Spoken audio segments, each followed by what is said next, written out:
Hello दोस्तों, मेरा नाम है हिमांशु राव चौधरी। एक बार फिर से स्वागत है आप सभी का हमारे इस चैनल दरोगा जी में। जैसा कि आप सभी जानते हैं, हम लोग अभी ज्ञान बिंदु जीएस एकेडमी पटना के इंडियन ज्योग्राफी के नोट्स देख रहे हैं, जिसमें कि चैप्टर 4 तक बड़े ही अच्छे से डिस्कशन के साथ कंप्लीट हो चुका है। अगर आप लोगों ने वो वीडियो नहीं देखा है तो इस वीडियो के डिस्क्रिप्शन में भी प्लेलिस्ट का लिंक दिया हुआ है, आप सभी वहाँ से जाकर देख सकते हैं। और चैप्टर 5 के 20 प्रश्नों को हम लोगों ने कल के वीडियो में ही देखा है। आज हम लोग उन 20 प्रश्नों से आगे बढ़ने वाले हैं। आइए देखते हैं आज के उन प्रश्नों को। शुरू करने से पहले अगर आप हमारे चैनल पर नए हैं तो हमारे चैनल को सब्सक्राइब ज़रूर कर लें। हमारे इस चैनल पर हर शाम 5 बजे ऐसे ही शानदार वीडियो आपके लिए आते रहते हैं। आइए देखते हैं आज का पहला प्रश्न। 21वां नंबर, एल नीनो कितने वर्ष बाद प्रकट होता है? अगर आपको पता है एल नीनो क्या है तो कमेंट में ज़रूर बताइए। आइए देखते हैं इसके ऑप्शन को। ऑप्शन नंबर ए है हर 5 से 10 साल में, बी हर 2 से 4 साल में, सी हर 4 से 8 साल में, या फिर डी हर 7 से 14 साल में। तो एल नीनो जो है 5 या 10 साल बाद प्रकट होता है। इसका सही आंसर है ऑप्शन नंबर ए। अगला प्रश्न 22 नंबर, एल नीनो का अर्थ क्या है?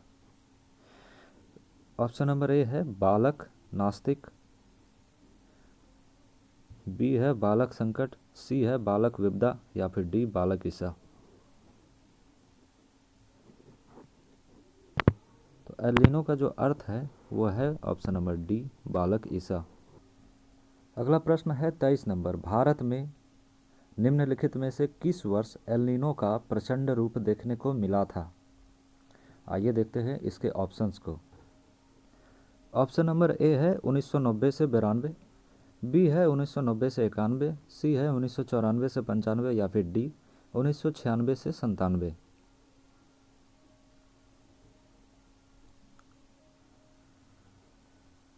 तो एल नीनो का जिस वर्ष बहुत ज़्यादा कहर देखने को मिला था वो था ऑप्शन नंबर बी 1990 से 91।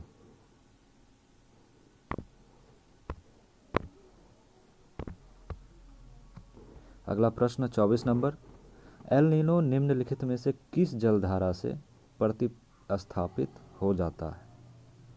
Option number A Humboldt, B Benguela, C उत्तर विषुवत रेखीय, या फिर डी सभी।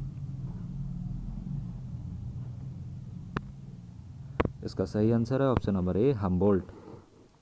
अगला प्रश्न 25 नंबर, कथन दिया हुआ है, विचार करना है।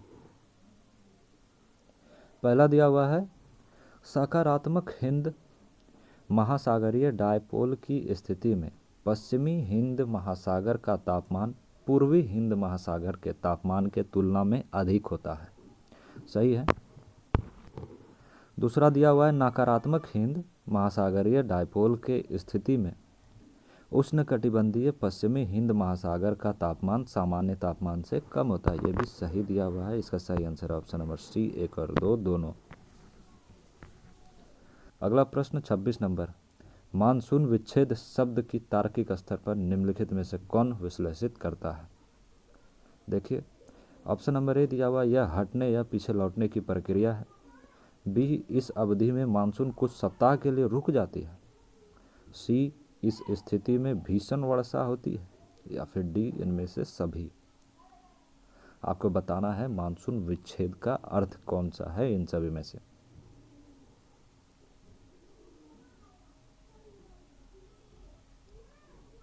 इसका सही आंसर होगा ऑप्शन नंबर बी। मानसून विच्छेद का तार्किक अर्थ है इस अवधि में मानसून कुछ सप्ताह के लिए रुक जाती है। आइए देखते हैं अगला प्रश्न। अगला प्रश्न है 27 नंबर, भारतीय मानसून को प्रभावित करने वाले कारक हैं।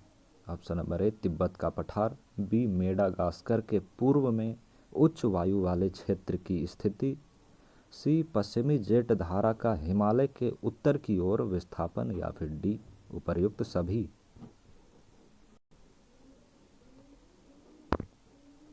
तो इसका जो सही आंसर है वो है ऑप्शन नंबर डी, ये सभी कारण हैं जिससे कि भारतीय मानसून प्रभावित होता है। अगला प्रश्न 28 नंबर, भारत की जलवायु को मुख्यतः कितने ऋतुओं में विभाजित किया गया है? ऑप्शन नंबर ए है 4, बी 5, सी 6 या फिर डी 7। इसका सही आंसर है ऑप्शन नंबर ए 4।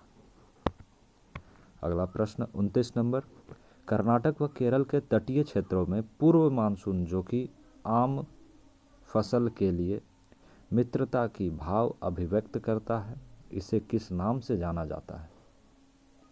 आइए देखते हैं ऑप्शन को। ऑप्शन नंबर ए है आम्रवर्षा, बी काल बैसाखी, सी फूलों की बौछार या फिर डी लू।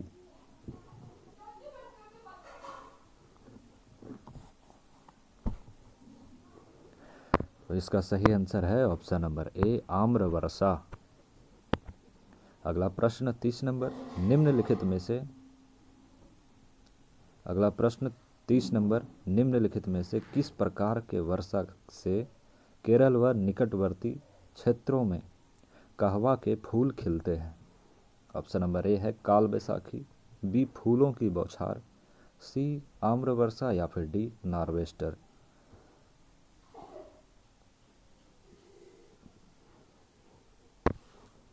तो इसका सही आंसर है ऑप्शन नंबर बी फूलों की बौछार।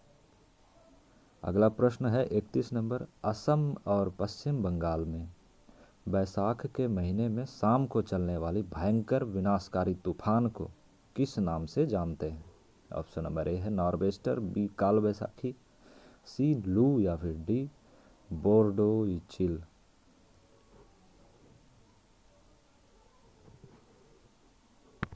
तो इसे कहते हैं काल बैसाखी। ऑप्शन नंबर बी सही है। अगला प्रश्न 32 नंबर, असम में काल बैसाखी को किस नाम से जाना जाता है? ऑप्शन नंबर ए है बोर्डोइचिल, बी नार्वेस्टर, सी लू या फिर डी आम्रवर्षा।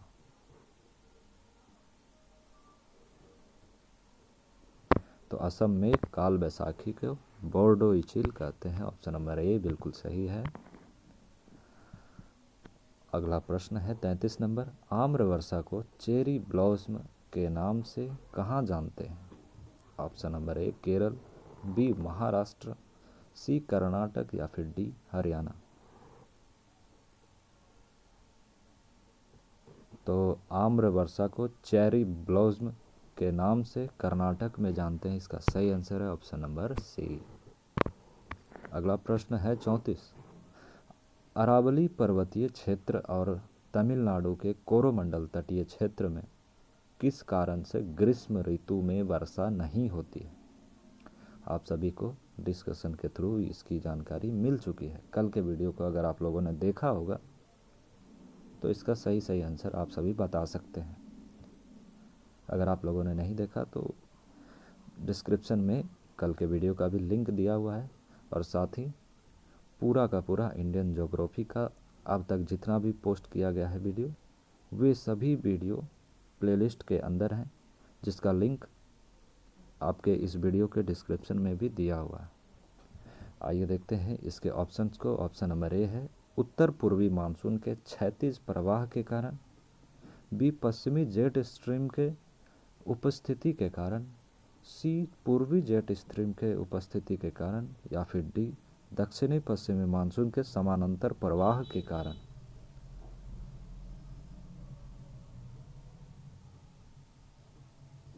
आशा करते हैं इसका सही आंसर आप लोगों ने दे ही दिया होगा। तो बिना किसी देरी के इसका सही आंसर है ऑप्शन नंबर डी दक्षिणी पश्चिमी मानसून के समानांतर प्रवाह के कारण।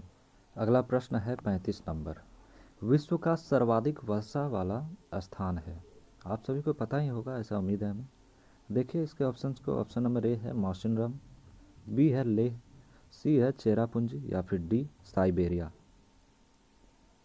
तो बिना किसी देरी के इसका सही आंसर है ऑप्शन नंबर ए मौसिनराम। आप सभी को कमेंट में ये बताना है कि सबसे कम वर्षा, विश्व में सबसे कम वर्षा कहाँ होती है? भारत में तो सबसे कम वर्षा लेह में होती ही है, पता ही होगा। नहीं पता है तो आप सभी को नोट कर लेना है। आपको कमेंट में ये बताना है कि पूरे विश्व में सबसे कम वर्षा वाला स्थान कौन सा है। आइए देखते हैं अगले प्रश्न को। प्रश्न संख्या 36, भारत में सबसे कम वर्षा वाला क्षेत्र कौन सा है? अभी हमने बता ही दिया, इसका सही आंसर है ऑप्शन नंबर ए लेह। अगला प्रश्न 37 नंबर, भारत में औसत वार्षिक वर्षा होती है। औसत वार्षिक वर्षा आप सभी को बताना है, भारत में कितनी औसत वार्षिक वर्षा होती है। जैसे कि मानसून की शुरुआत केरल में होती है, सबसे ज़्यादा वर्षा वहाँ होगी। जैसे जैसे मानसून ऊपर की ओर जाते जाएगा वर्षा कम होते जाएगी, बताए ही थे। तो कहीं सबसे ज़्यादा वर्षा होता है, कहीं कम होता है, तो इसी प्रकार औसत वर्षा आपको बताना है। आइए देखते हैं इसके ऑप्शंस को। ऑप्शन नंबर ए है 125 सेंटीमीटर, बी 140 सेंटीमीटर, सी 150 सेंटीमीटर या फिर डी 148 सेंटीमीटर।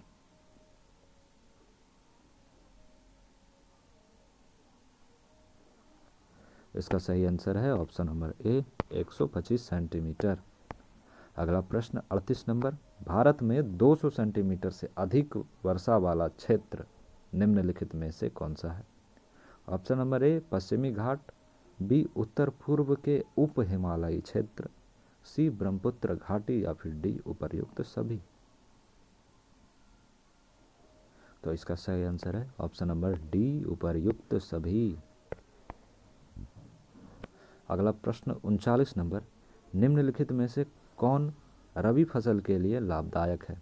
ऑप्शन नंबर ए है पश्चिमी विक्षोभ, बी लेह स्ट्रीम, सी हिंद महासागरीय डायपोल या फिर डी दक्षिण पश्चिम मानसून।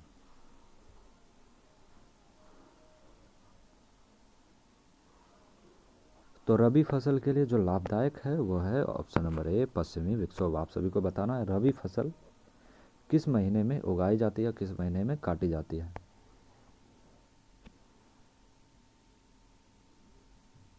अगला प्रश्न है 40 नंबर, कोपेन ने भारतीय जलवायु को कितने भागों में विभाजित किया है। ऑप्शन नंबर ए है 7, बी है 8, सी है 14 या फिर डी 17।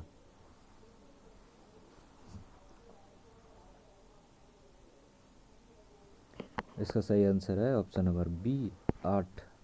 अगला प्रश्न 41 नंबर है, कोपेन ने गोवा के दक्षिण में भारत के पश्चिमी तट को किस जलवायु के अंतर्गत सम्मिलित किया है।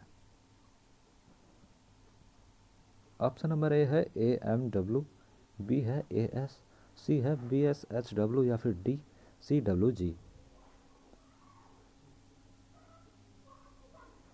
तो इसका सही आंसर है ऑप्शन नंबर ए AMW। अगला प्रश्न 42 नंबर, AS प्रकार के जलवायु के अंतर्गत कोपेन ने किसे रखा है। ऑप्शन नंबर ए है प्रायद्वीपीय पठार का अधिकांश भाग, बी पश्चिमी राजस्थान का भाग, सी तमिलनाडु का कोरोमंडल तट या फिर डी अरुणाचल प्रदेश।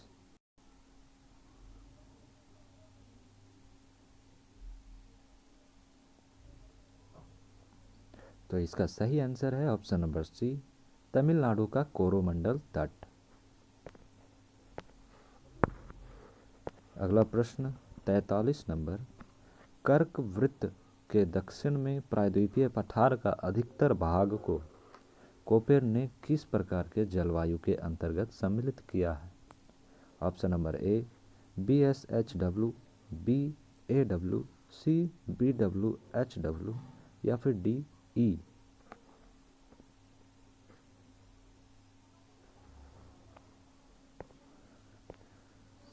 तो इसका सही आंसर है ऑप्शन नंबर बी AW। प्रश्न बहुत ज़्यादा इम्पोर्टेंट है, आप सभी को स्किप नहीं करना है, अच्छे से देखिए समझिए और अच्छे से इसे नोट करते जाइए।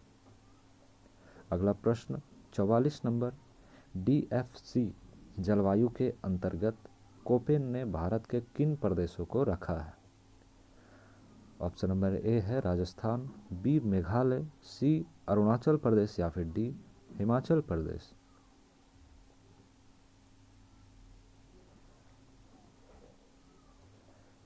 तो DFC जलवायु के अंतर्गत कोपेन ने भारत के जिन प्रदेशों को रखा है वो है option number C Arunachal Pradesh.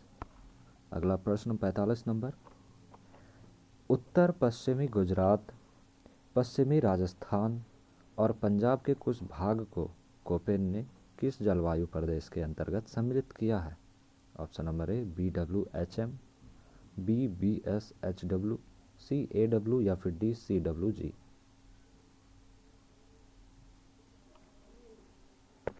And the answer is B, BSHW। अगला प्रश्न 46 नंबर, BWHW के अंतर्गत कोपेन ने भारत के किन जलवायु प्रदेशों को सम्मिलित किया है? ऑप्शन नंबर ए है अरुणाचल प्रदेश, बी उत्तराखंड, सी राजस्थान का सबसे पश्चिमी भाग, या फिर डी ध्रुवीय प्रकार। इसका सही आंसर है ऑप्शन नंबर सी, राजस्थान का पश्चिमी भाग। अगला प्रश्न 47 नंबर, गंगा का मैदान पूर्वी राजस्थान, उत्तरी मध्य प्रदेश, उत्तर पूर्वी भारत का अधिकतर प्रदेश को कोपेन ने किस जलवायु प्रदेश के अंतर्गत सम्मिलित किया है? ऑप्शन नंबर ए है ई, बी है DFC, सी है CWG, या फिर डी है AMW। इसका सही आंसर है ऑप्शन नंबर सी, CWG। अगला प्रश्न 48 नंबर, जम्मू कश्मीर, हिमाचल प्रदेश और उत्तराखंड को कोपेन ने किस प्रकार के जलवायु के अंतर्गत रखा है? ऑप्शन नंबर ए ध्रुवीय, बी ठंडी आर्द्र, सी शुष्क शीत, या फिर डी शुष्क ग्रीष्म ऋतु। इसका सही आंसर है ऑप्शन नंबर ए ध्रुवीय। अगला प्रश्न है 49 नंबर, भारतीय मौसम विभाग का मुख्यालय कहाँ अवस्थित है? देखिए ऑप्शन को, ऑप्शन नंबर ए है नई दिल्ली, बी है कानपुर, सी है हैदराबाद, या फिर डी खड़गपुर। भारतीय मौसम विभाग का मुख्यालय नई दिल्ली में स्थित है। इसका सही आंसर है ऑप्शन नंबर ए। आइए देखते हैं आज के आखिरी प्रश्न को, प्रश्न संख्या 50। भारतीय संस्कृति का पूर्वानुमान करते समय कभी कभी समाचारों में उल्लिखित इंडियन ओशन डालपोल IOD के संदर्भ में निम्नलिखित कथनों में से कौन सा सही है? नीचे दो कथन दिए हुए हैं, दोनों में कौन सा सही है ये बताना है। देखते हैं। पहला दिया हुआ है IOD परिघटना उष्णकटिबंधीय पश्चिमी हिंद महासागर एवं उष्णकटिबंधीय पूर्वी प्रशांत महासागर के बीच सागर पृष्ठ तापमान के अंतर में विशेषित होती है। ये गलत है।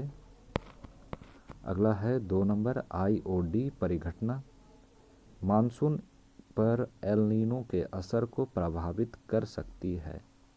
ये सही है, यानी इसका सही आंसर है ऑप्शन नंबर बी, केवल 2। इसी के साथ आज के प्रश्नों का सिलसिला होता है समाप्त। अंत तक बने रहने के लिए आप सभी का बहुत बहुत धन्यवाद। आशा करते हैं आप सभी को हमारा ये वीडियो बेहद पसंद आया होगा। अगर पसंद आया हो तो इस वीडियो को लाइक कमेंट ज़रूर करें और अपने दोस्तों के साथ शेयर करना बिल्कुल ना भूलें। बने रहें हमारे साथ। आप देख रहे थे दरोगा जी और मैं था आपके साथ हिमांशु राज चौधरी।